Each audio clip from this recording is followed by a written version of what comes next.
Alright, and welcome back to a first video of a trade breakdown today. I'm going to be doing this consistently from here on out. You're going to get a trade recap, whether it's a winning day, a losing day, a break-even trade, or a no-trade day.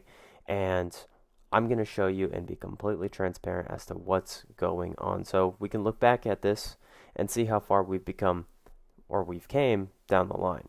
So this is the first trade I took today. Today is Friday, April 10th, 2026.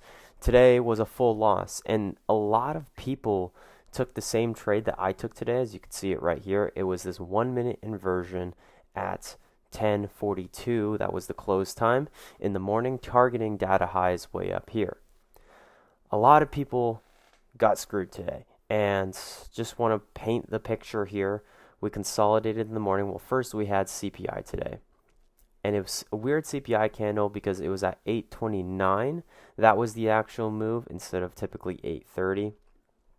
I wanted to see price specifically go into this unfilled 15-minute fair value gap. I hate when it does that. We had an unfilled 15-minute fair value gap that I wanted to see price tap into at market open. That's exactly what we did.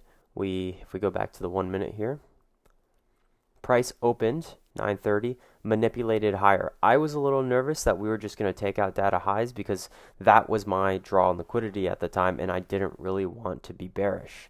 And I liked this projection because we were leaving good targets. We were leaving stacked liquidity here. So I was comfortable longing to these longs and using them as break evens if we got an entry, which is exactly what we did.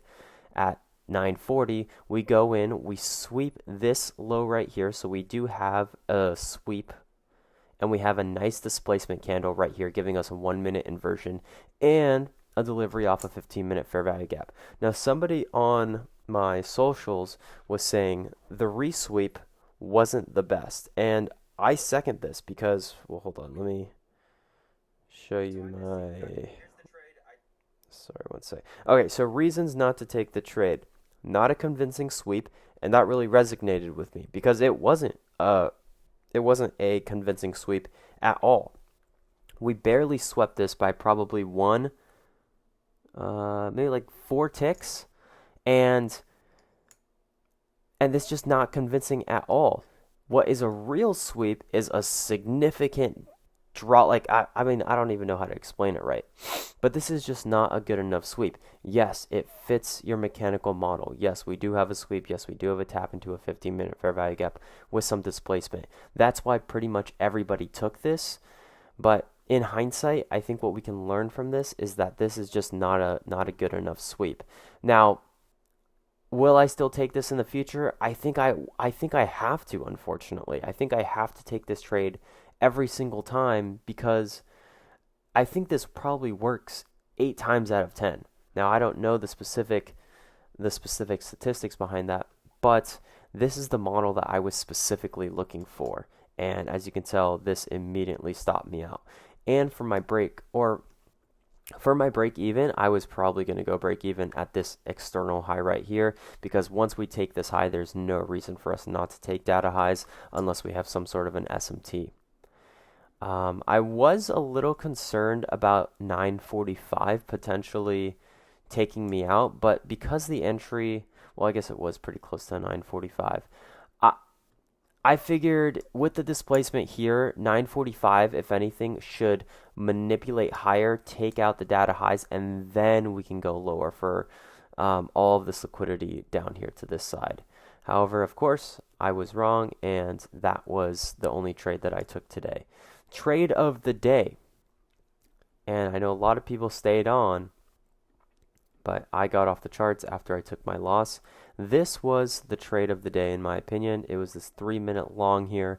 Now, yes, there was a 4-minute, there was a 5-minute long as well. However, I've noticed that if you get a 3-minute inversion and there's a 4 and 5-minute inversion, and you take the 3-minute inversion, if your high time frame draw on liquidity is correct, the 4 and 5-minute inversion, or the 4 and 5-minute fair value gaps, will get inversed as well. You'll just get a worse close, and you're just gonna have better, or you're gonna have worse R. So I've, in back testing, only take 30 seconds to 3-minute inversion fair value gaps, which is exactly why I would have taken this trade right here had this be my first trade. This is another part where I'm trying to get better at with stop loss placements when we have a CISD and then a massive candle wick like here. I'd prefer this is what Dodgy does. He puts his stop loss like around this area right here. So I'm trying to get better at that because I would have just gone for a 1-to-1. Yes, you could have targeted data highs, but I would have been happy with taking my 1-to-1 here, and I would have been all out of that trade there. But in hindsight, most people probably would have put their stop loss at the base low of this candle. And again, if we target a 1-to-1, we would have been out at that candle right there. So I think this was trade of the day had I been on the charts and had I faded the first, I think it was 2 inversions that failed. This one failed. We got what else? Oh, this one failed right here on this close. So 2 inversions that failed to target the data highs this morning. And if I somehow faded those, which I don't think I'm ever going to be able to fade those in my trading career, maybe once I get extremely good at this stuff, but as of right now with my current knowledge, I would have never been able to fade either of those 2 setups. Maybe the second one, but definitely not the first one. But in hindsight, I would have taken this 3-minute 100%. This was the trade of the day. And we're finishing out the week. It was a tough week, to say the least. My goodness. We lost on Monday, break even Tuesday, loss on Wednesday, no trade Thursday, and then a loss today.